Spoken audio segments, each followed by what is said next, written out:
sudah merdeka. Jadi emas di gurun Sahara. Usia tua semangat menggebu.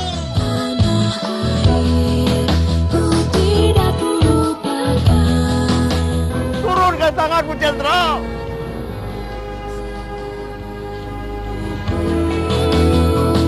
Biarpun saya pergi jauh.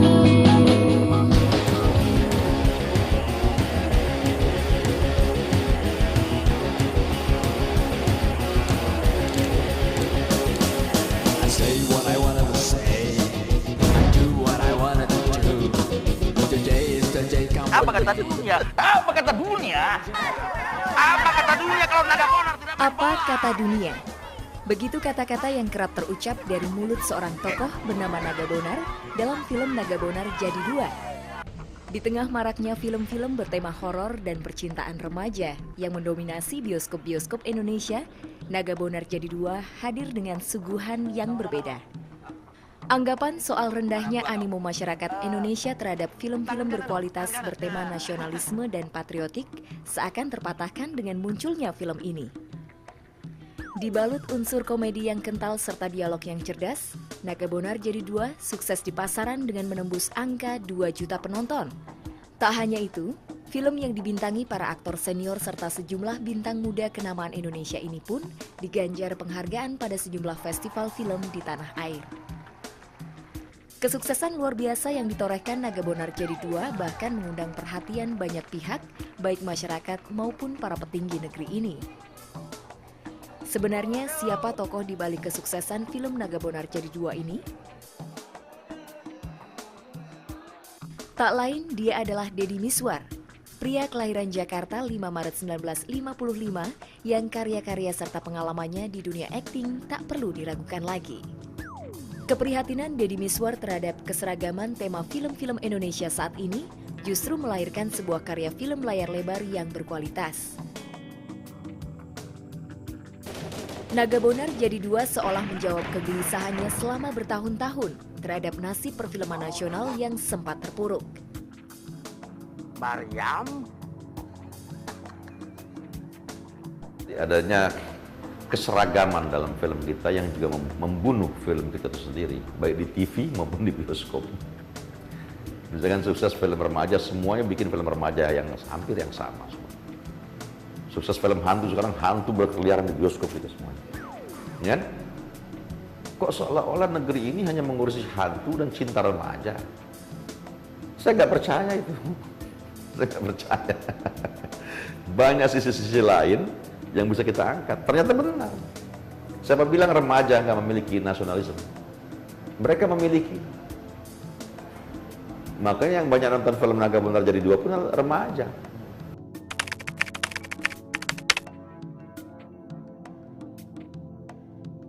Kita kan merasa suka beranggapan lebih rendah dari kenyataan, ya, underestimate, bahwa remaja sekarang nggak peduli soal kebangsaan, soal siapa bilang itu nggak benar. Mereka tidak diberikan pilihan untuk menonton film-film seperti itu karena nggak ada filmnya. Yakin kau? Semua mereka yang dikubur di sini pahlawan? Ya kalau bukan pahlawan nggak mungkin dikubur di sini, Pak.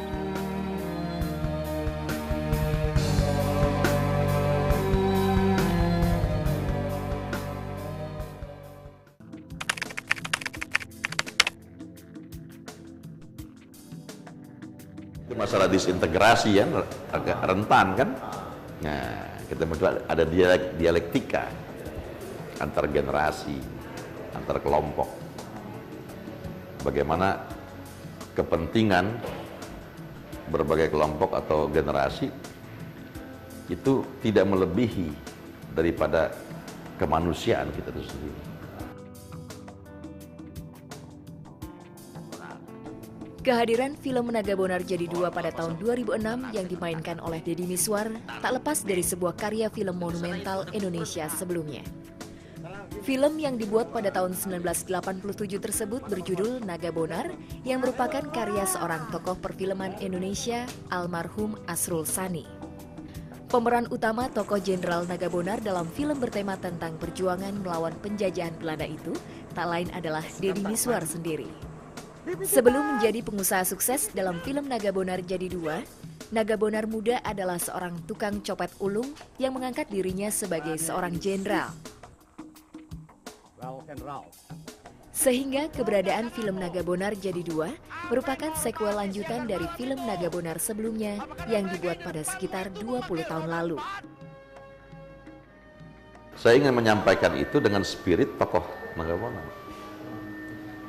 Karena buat dia berperang adalah mengusir penjajah, bukan pangkat. Pangkat itu bikin-bikinan si Lukman. Ya kan? Bukan pangkat. Jadi satu bagaimana caranya mengusir penjajah dari bumi Indonesia. Kan gitu. Jadi nggak peduli soal pangkat, setelah perang juga mau jadi apa dia nggak peduli.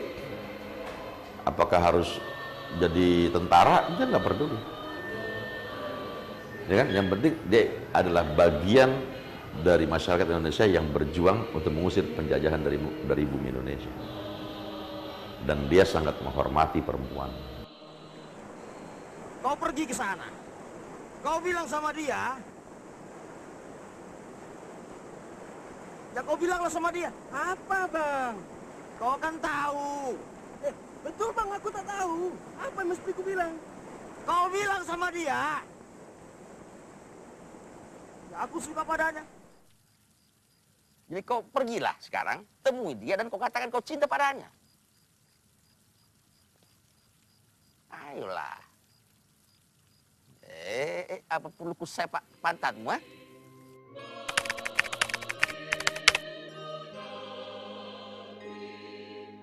Yang pernah disampaikan Pak Asrul kepada saya, dan juga saya sampaikan kepada banyak orang, waktu itu kepada Menteri Kabinet Pembangunan 4, itu menonton film ini bersama-sama. Saya sampaikan juga pada mereka, kenapa Pak Asrul Sani menulis Nagabonar. Dia hanya ingin mengajak kita semua untuk menoleh sejenak ke belakang, agar tahu sudah sejauh mana bangsa ini melangkah. Karena kemungkinan bisa salah arah. Bahwa yang juga ikut berjuang dalam perang kemerdekaan dari beragam orang, dari berbagai lapisan masyarakat, bukan hanya orang-orang terpelajar seperti Bung Karno, bukan hanya orang-orang kaya, berbagai lapisan. Sudahkah bangsa ini memperhatikan mereka semua, berbagai lapisan tadi? Nah kalau belum, berarti ada yang salah arah.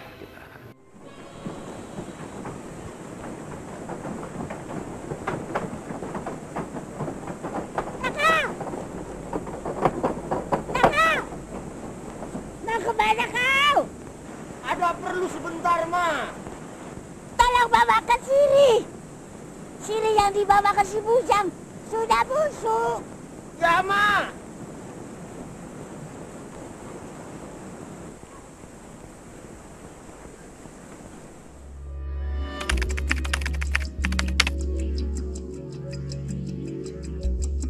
Kita kan bagian dari masyarakat, makanya buat film adalah bagaimana kepekaan kita melihat, menangkap apa yang terjadi di masyarakat kita. Film itu bukan realitas.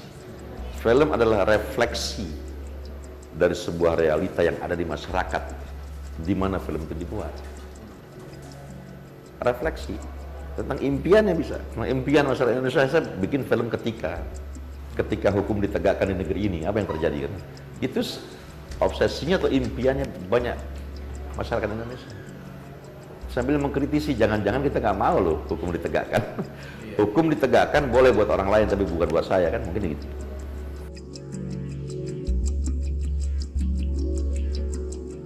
Setelah meraih sukses besar dengan film Nagabonar Jadi Dua yang dimainkan dan disutradarainya, Deddy seakan tak ingin melupakan sejarah masa lalunya. Dia pun kini sedang menyiapkan untuk memutar kembali film Nagabonar yang pertama dengan meremix ulang film tersebut. Hal ini sebagai wujud penghormatannya terhadap karya almarhum Asrul Sani, sekaligus menjadi momen bagi peringatan 1 abad kebangkitan nasional. Dengan upaya yang keras untuk menyelamatkan film Nagabonar yang hampir punah, Deddy Mizwar berusaha untuk bisa menghadirkan kembali semangat perjuangan dan nasionalisme bangsa Indonesia yang kini terkikis. Bahkan dia pun tak segan-segan untuk menyanyikan sendiri soundtrack film Nagabonar berkolaborasi dengan artis muda Indonesia seperti Melly Goeslaw dan Eros Sheila on Seven. Apa kata dunia bila melihatmu menangis? Buat semua jadi dia senang. Tak disangka hatiku terpaut. Ini Melly khusus bikin lagu yang terinspirasi dari film Nagabonar. Yang pertama dulu. Kemudian yang luar biasanya mengajak saya menyanyi.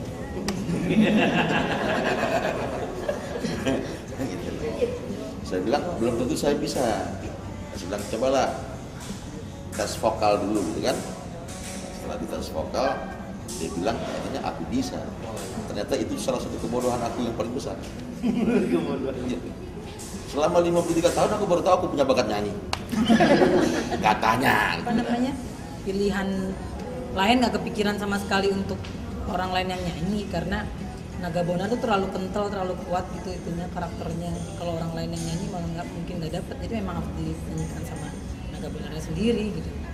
Ya ini inspiring dari film Nagabonar dan kebetulan rilisnya bareng dengan film Nagabonar masih satu ya? Nagabonar atu-atunya. Satu-satu. Ada 2 lagu ya, satu lagu saya, satu lagu Eros. Lihat ini nanti yang pasti ya rilisnya bareng sama film.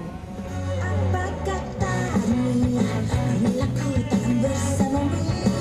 Apa kata dunia bila melihatmu menangis? Buat semua jadi dia senang. Tak disangka.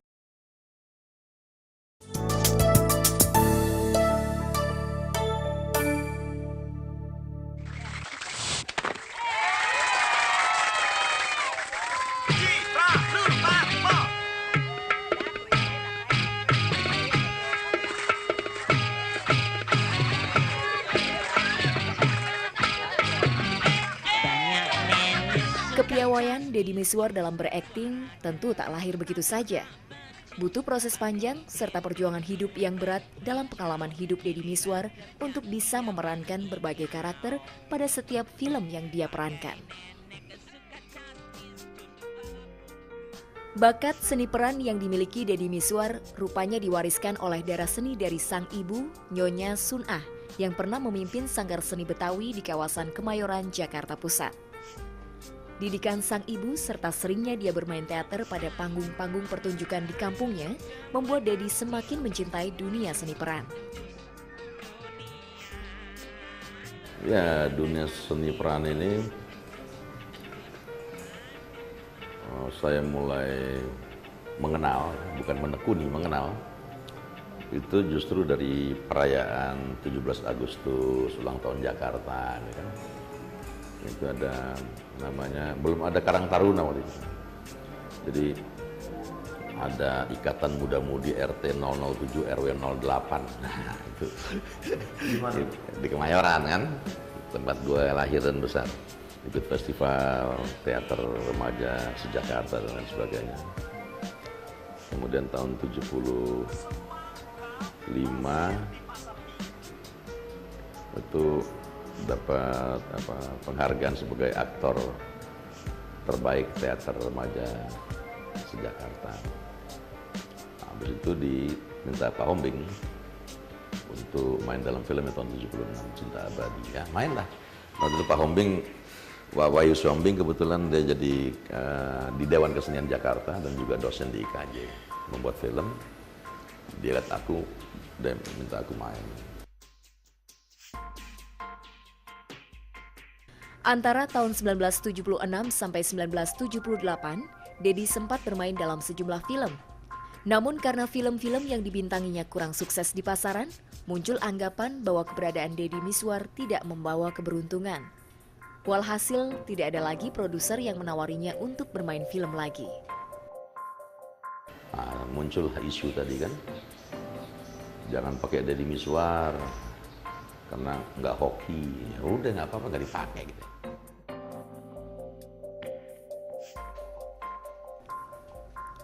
Hampir 2 tahun tak bermain film, tahun 1980, Deddy memutuskan untuk kuliah dengan tujuan mengasah bakatnya dalam berakting. Dia pun sempat bersekolah akting selama 2 tahun di Lembaga Pendidikan Kesenian Jakarta yang kini bernama IKJ. Jadi setelah kurang lebih 10 tahun berteater baru masuk kuliah. Makanya di waktu itu masih LPKJ. Dipanggilnya Pak Tua karena memang udah tua baru mulai kuliah. Tahun 1982, ia kembali lagi ke dunia film dan ia pun berhasil mematahkan mitos tidak hoki yang sempat melekat pada dirinya. Hapusnya mitos tak hoki yang sempat melekat pada dirinya tak lepas dari kualitas aktingnya yang semakin matang, sehingga kemudian meraih berbagai penghargaan dalam film-film yang diperankannya. Di antaranya sebagai aktor terbaik dalam film Ari Hanggara, serta aktor pembantu terbaik dalam film Opera Jakarta pada Festival Film Indonesia tahun 1996. Akhir tahun 80-an merupakan masa-masa puncak karir Deddy Mizwar sebagai seorang aktor. Alhamdulillah mendapatkan penghargaan dari Festival Film Indonesia tahun 86. Itu bahkan belum pernah didapatkan oleh aktor di Indonesia dalam sejarahnya, yaitu mendapatkan aktor terbaik utama pria dan aktor pembantu terbaik dalam 1 tahun yang sama gitu. Ya, yang aktor utama terbaik tahun 86 itu Ari Hanggara, yang aktor pembantu terbaik Opera Jakarta.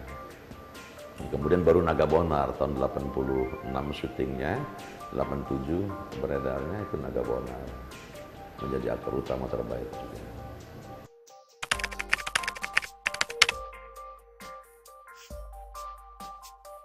Nah, semestinya penghargaan tadi kita balik menghargai masyarakat yang menghargai itu dengan karya-karya yang lebih baik dan rasa syukur kepada yang menciptakan kita sebagai nikmat yang diberikan kepada kita, sehingga kita tidak kufur nikmat, sebab insya Allah akan ditambah.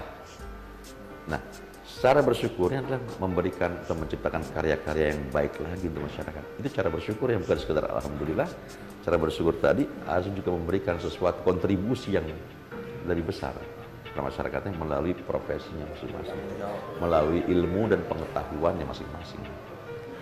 Jadi bukan cuma sekedar disimpan untuk piala-piala atau penghargaan tadi, ya, tapi harus diberikan kembali kepada masyarakat yang menghargai tadi dengan bentuk kerja berupa karya-karya yang baik untuk mereka juga dan untuk diri kita.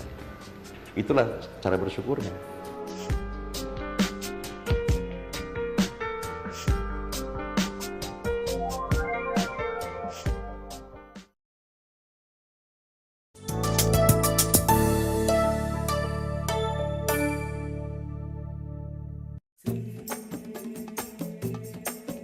Meski telah meraih kesuksesan serta popularitas yang begitu tinggi, nyatanya justru membuat Deddy Mizwar merasa bahwa hidupnya hampa. Di tengah kegundahan, dia pun selalu teringat akan masa kecilnya di kampung Kemayoran, di mana dia hidup dalam suasana keluarga etnis Betawi yang sangat religius dan begitu sejuk. Pergolakan batinnya berakhir setelah ia meyakini bahwa tujuan hidup ini hanya semata-mata untuk beribadah kepada Allah Subhanahu wa Ta'ala. Baginya, kini segala sesuatunya harus bernilai ibadah. Bekerja tadi adalah sarana ibadah sebetulnya. Kerja tadi bukan tujuan. Kerja tadi adalah sarana ibadah kepada Allah yang secara horizontal kan untuk masyarakat. Kalau langsung ritual kan biasanya ibadah, kalau langsung kayak puasa, sholat. Tapi buat masyarakat kan ada seperti zakat kan itu. Karya-karya kita, ya, yang juga dari Allah kan untuk masyarakat. Perjalanan religius Deddy Mizwar sebenarnya telah jauh dimulai dengan perannya dalam film Sunan Kalijaga yang diproduksi oleh Tobali Indah Film pada tahun 1983. Peran utama yang dimainkan dalam film garapan sutradara Sofyan Sarna tersebut mengantarkannya masuk dalam nominasi pada Festival Film Indonesia tahun 1984. Kalau Ndoro ikhlas, dan jika Allah mengizinkan, pasti bisa mereka makan. Saya ikhlas, saya ikhlas. maupun di gerobak, maupun di gudang, silakan. Alhamdulillah. Perjalanan religiusitasnya terus berlanjut. Awal tahun 90-an, ketika kondisi perfilman tanah air sedang mati suri dan lebih didominasi oleh film-film berbau pornografi, Deddy Mizwar kemudian memilih lahan baru di dunia televisi yang saat itu baru mulai berkembang. Bersama teman-temannya, Deddy membuat sebuah rumah produksi. Sinetron pertama yang diproduksinya adalah Abu Nawas, sebuah sinetron bertema religi Islami. Di tengah gempuran tayangan telenovela, sinetron Abu Nawas Deddy Mizwar berhasil memikat pemirsa televisi. Bahkan sinetron-sinetron Deddy kemudian menjadi trendsetter di stasiun televisi pada bulan Ramadan. Keputusan Deddy untuk terjun ke dunia sinetron lebih karena keprihatinannya melihat tidak adanya tayangan televisi yang bertema Islami, meski penduduk negeri ini mayoritas beragama Islam. Pada mulanya, tak mudah bagi Deddy Mizwar untuk meyakinkan pihak stasiun televisi untuk menayangkan sinetron bertema religius yang diproduksinya. Tiba-tiba orang melihat itu saya repositioning katanya dalam perjalanan karir film. Bukan reposisi, hanya sebuah keresahan, keprihatinan sebagai umat Islam. Katanya umat Islam banyak di Indonesia tapi tidak tercermin dalam tayangan-tayangan televisinya. Maka semua yang pertama tadi di TV swasta nasional semestinya ada jendela memang untuk umat Islam melihat bagaimana kehidupan umat Islam di Indonesia berupa tayangan-tayangan sinetron.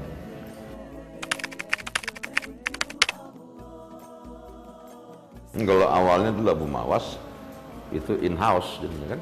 Oke, saya nggak perlu artinya dibayar